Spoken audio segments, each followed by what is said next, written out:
بسم اللہ والصلاۃ والسلام علی رسول اللہ وبعد۔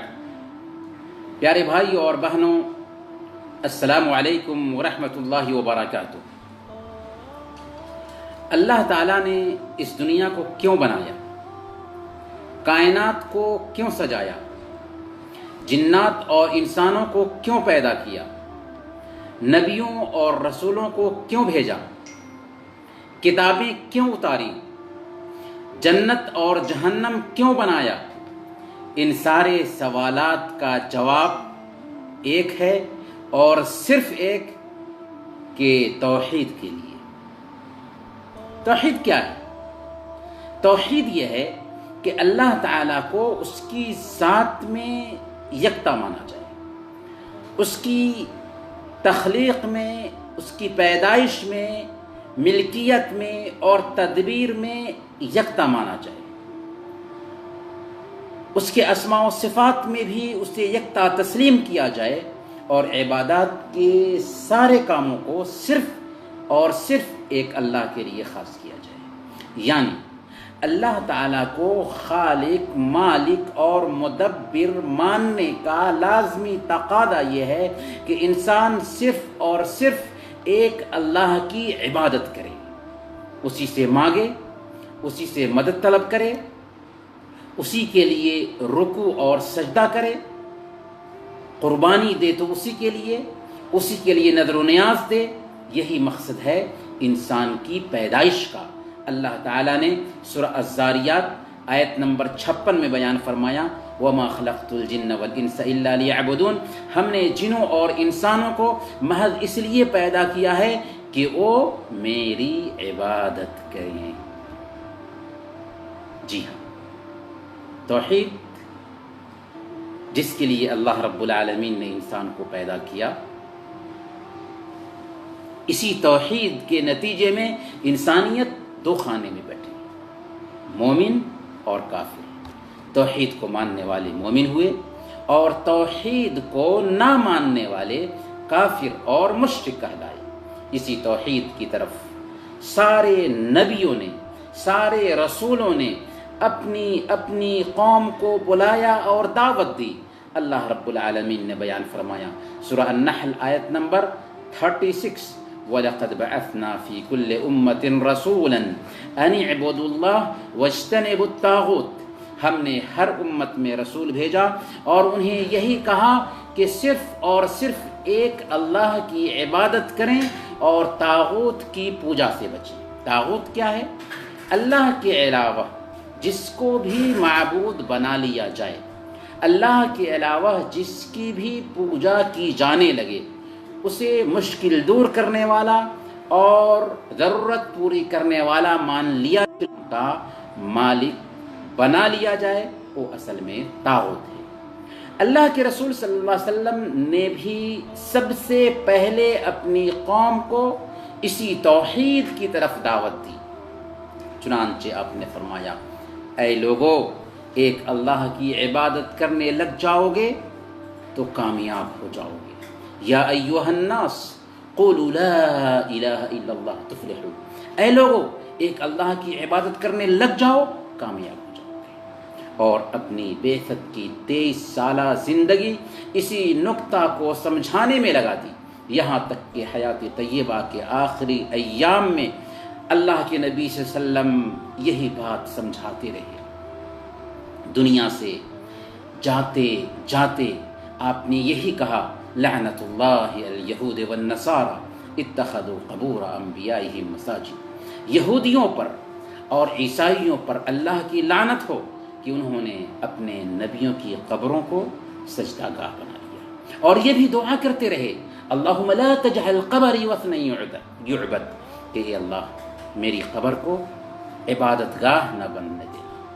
توحید سے انسان کو حقیقی زندگی ملتی ہے، عزت ملتی ہے، بزرگی ملتی ہے، کامیابی حاصل ہوتی ہے، جبکہ توحید سے محروم انسان جانوروں کی سی زندگی گزارتا ہے۔ اللہ تعالیٰ نے فرمایا، انہم کالانعام بل ہم اضل۔ یہ تو چوپایوں کے جیسے ہیں بلکہ چوپایوں سے بھی بدتر ہیں۔ توحید سے محروم انسان مردوں کے جیسے ہے، اگرچہ وہ زمین پر چل رہا ہو، کاروبار کر رہا ہو، کھاتا پیتا ہو اور دنیا کا سارا کام کرتا ہو، لیکن حقیقت میں توحید سے محروم ہونے کی وجہ سے زندہ رہ کر بھی مردہ ہے۔ اللہ تعالیٰ نے بیان فرمایا سورہ الانعام آیت نمبر 122، اومن کان میتا فاحییناہ، کیا تم نہیں دیکھتے اس انسان کو جو مردہ تھا پھر ہم نے اسے زندگی عطا فرمائی۔ یہ زندگی کیسی ہے؟ یہ ایمان کی زندگی ہے، یہ توحید کی زندگی ہے، یہ عقیدے کی زندگی ہے، یہ صحیح دین کی زندگی ہے۔ توحید پر ایمان نہ لانے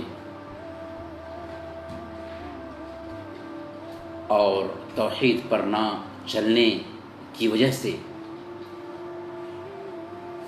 نیک اعمال کچھ فائدہ نہیں دیں گے۔ کل قیامت کے دن ایک انسان آئے گا، بہت ساری نیکیاں کی ہوں گی، لیکن اگر توحید پر وہ نہیں تھا، ویلفیئر کا کام کیا تھا لیکن صحیح توحید نہیں اپنائی تھی، تو اللہ رب العالمین کی نظر میں اس کے اس کام کا کوئی اعتبار نہیں ہوگا۔ صحیح مسلم کی روایت ہے، سیدہ عائشہ صدیقہ رضی اللہ تعالی عنہا نے عبداللہ بن جدعان کے بارے میں اللہ کے رسول صلی اللہ علیہ وسلم سے پوچھا تھا کہ وہ زمانے جاہلیت میں صلہ رحمی کرتا تھا، رشتہ داروں کا خیال کیا کرتا تھا، غریبوں کو کھانا کھلاتا تھا، تو کیا یہ ویلفیئر کا کام کرنا اسے کچھ فائدہ دے گا کل قیامت کے دن؟ اللہ کے نبی صلی اللہ علیہ وسلم نے بیان فرمایا لا ينفعه انه لم يقل يوما رب اغفر لي خطيئتي يوم الدين، اسے یہ کام کچھ بھی فائدہ نہیں پہنچا سکتا۔ کیوں بھائی؟ اس لیے کہ اس نے کبھی بھی یہ نہیں کہا کہ اللہ قیامت کے دن میرے گناہوں کو معاف فرما دینا۔ جی ہاں، توحید کی اتنی اہمیت ہے۔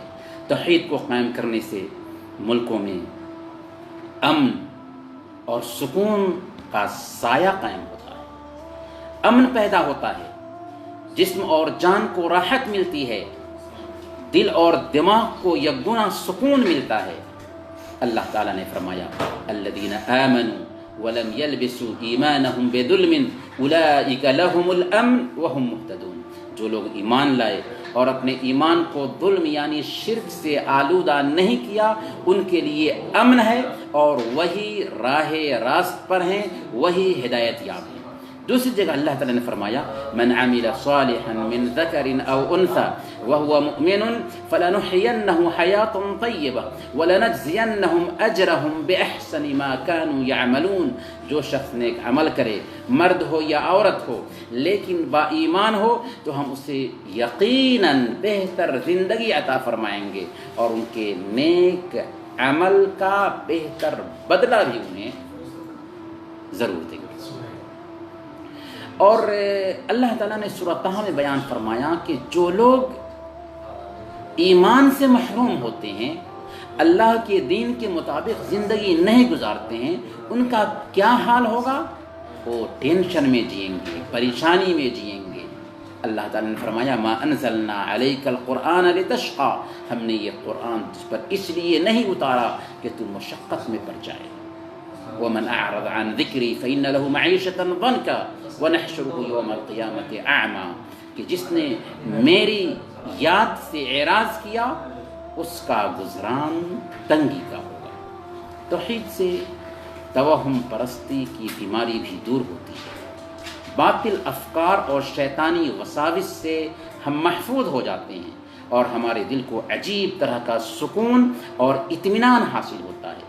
اللہ تعالیٰ نے فرمایا سورہ الناس میں قل اعوذ برب الناس ملک الناس الہ الناس من شر الوسواس الخناس الذی یوسوس فی صدور الناس من الجنۃ والناس۔ آپ کہہ دیجئے کہ میں لوگوں کے پروردگار کی پناہ میں آتا ہوں، لوگوں کے مالک، لوگوں کے معبود کی پناہ میں آتا ہوں، وسوسہ ڈالنے والے، پیچھے ہٹ جانے والے کے شر سے، جو لوگوں کے سینوں میں وسوسہ ڈالتا ہے، چاہے وہ جنوں میں سے ہو چاہے وہ انسانوں میں سے ہو۔ جی ہاں، توحید کی وجہ سے ایک انسان وسوسوں سے دور رہتا ہے، توحید سے شیطان بھاگتا ہے، جہاں توحید ہوتی ہے وہاں شیطان کا بسیرا نہیں ہوتا۔ جب شیطان اذان کی آواز سنتا ہے تو ہوا خارج کرتے ہوئے بھاگتا ہے، اور ظاہر ہے کہ اذان اللہ کی توحید اور کبریائی پر مشتمل ہے۔ آیت الکرسی جو توحید کی آیت ہے، اسے جب ایک بندہ رات میں سوتے وقت پڑھ لیتا ہے تو اللہ کی طرف سے اس پر ایک نگراں متعین کر دیا جاتا ہے اور صبح تک شیطان اس کے قریب نہیں ہوتا۔ توحید کے ذریعہ ایک بندہ جادوگروں، نجومیوں اور جوتشیوں کے پھندے میں پڑنے سے محفوظ رکھتا ہے۔ اللہ تعالیٰ نے بیان فرمایا ان اللہ یدافع عن الذین آمنوا، سن رکھو یقیناً سچے مومنوں کے دشمنوں کو خود اللہ تعالیٰ ہٹا دیتا ہے۔ وَكَانَ حَقًّا عَلَيْنَا نَصْرُ الْمُؤْمِنِينَ، ہم پر مومنوں کی مدد کرنا ضروری اور لازم ہے۔ توحید کے ذریعہ ایک بندہ دنیا کی ساری بھلائیاں سمیٹتا ہے، ساری برائیوں سے نجات پاتا ہے، دنیا اور آخرت میں کامیاب اور کامران ہوتا ہے، کیونکہ اللہ تعالیٰ نے یہ فیصلہ کیا ہے کہ سکون، سعادت اور اطمینان ایمان والوں کو ہی نصیب ہو سکتا ہے، دنیا میں بھی، ان کی قبر میں، اور آخرت میں بھی نتیجہ انہی کے حق میں ہوگا۔ اللہ تعالیٰ نے فرمایا ان الابرار لفی نعیم، یقیناً نیک لوگ بڑی نعمتوں میں ہوں گے۔ جب توحید کی اتنی اہمیت ٹھہری تو ضرورت ہے کہ بندہ توحید کی حفاظت کرے، اپنے ایمان کو مضبوط کرے اور اپنے رب سے اپنے تعلق کو پختہ رکھے۔ آج مسلم سماج میں ہماری بہت بڑی تعداد اس توحید سے محروم ہے۔ وہ اللہ اور اس کے رسول سے محبت کا دم بھرتے ہیں، نماز روزوں کی پابندی کرتے ہیں، لیکن پھر بھی حقیقی توحید سے ان کی زندگی خالی نظر آتی ہے، درگاہوں اور مزاروں پر دن رات نظریں چڑھاتے ہوئے دکھائی دیتے ہیں۔ لیکن الحمدللہ اللہ کی رحمت ہے کہ گلف ممالک میں آج بھی توحید کا بول بالا ہے، درگاہوں اور مزاروں سے یہ سرزمین پاک ہے۔ سعودی عرب نے توحید کی دعوت کو عام کرنے کا جو بیرہ اٹھایا، اس کے اثرات نمایاں طور پر ہر طرف محسوس کیے جا رہے ہیں۔ توحید کی یہی برکت ہے کہ گلف ممالک میں کام کرنے کے لیے آنے والے جن افراد میں سچائی کی طلب ہوتی ہے، کچھ ہی دنوں میں وہ توحید کو اپنا لیتے ہیں، موحد بن جاتے ہیں۔ جب میں مدینہ یونیورسٹی میں زیر تعلیم تھا، شریعہ فیکلٹی کا ایک سال گزارنے کے بعد سالانہ تعطیل پر ہندوستان گیا، اور چھٹی کے 3 مہینہ گزارنے کے بعد جب دوبارہ مدینہ یونیورسٹی کے لیے روانہ ہوا تو ہماری انٹرنیشنل فلائٹ دہلی سے ریاض کے لیے طے تھی، پھر وہاں سے مدینہ کے لیے ڈومیسٹک فلائٹ ہونی تھی۔ جب ریاض ایئرپورٹ پر تفتیشی ایجنسی میں سے ایک پولیس اہلکار نے مجھ سے ملاقات کی تو اس نے پوچھا تم کیا کرتے ہو؟ میں نے کہا مدینہ یونیورسٹی کا طالب علم ہوں۔ وہ یہ بات سن کر بہت خوش ہوا، پوچھا تم کیا پڑھتے ہو؟ میں نے کہا القرآن والحدیث والفقہ۔ اس نے کہا ما تقرأ الدین، کیا تم دین نہیں پڑھتے؟ میں نے پوچھا دین سے تمہاری کیا مراد ہے؟ اس نے کہا ما تقرأ العقیدہ، یعنی تم عقیدہ نہیں پڑھتے ہو؟ میں نے کہا ہاں کیوں نہیں، عقیدہ تو پڑھتا ہوں۔ اس نے کہا یہی تو دین ہے۔ سبحان اللہ، ایک معمولی پولیس کی وردی میں کام کرنے والے سعودی نے مجھے توحید کی اہمیت سمجھا دی۔ اس لیے ہر مسلمان کے لیے ضروری ہے کہ توحید کی طرف توجہ دے اور سب سے بنیادی مرکز توحید کو بنائے، بلکہ جو لوگ موحد ہیں ان کی بھی پہلی ذمہ داری یہی بنتی ہے کہ توحید پر مشتمل کتابیں پڑھیں، لیکچر سنیں، کیونکہ دنیاوی مشغولیتوں کی وجہ سے ایمان میں کمی آتی رہتی ہے، اور اللہ کے نبی صلی اللہ علیہ وسلم کا فرمان ہے ان الایمان لیخلق فی جوف احدکم کما یخلق الثوب الخلق فاسألوا اللہ ان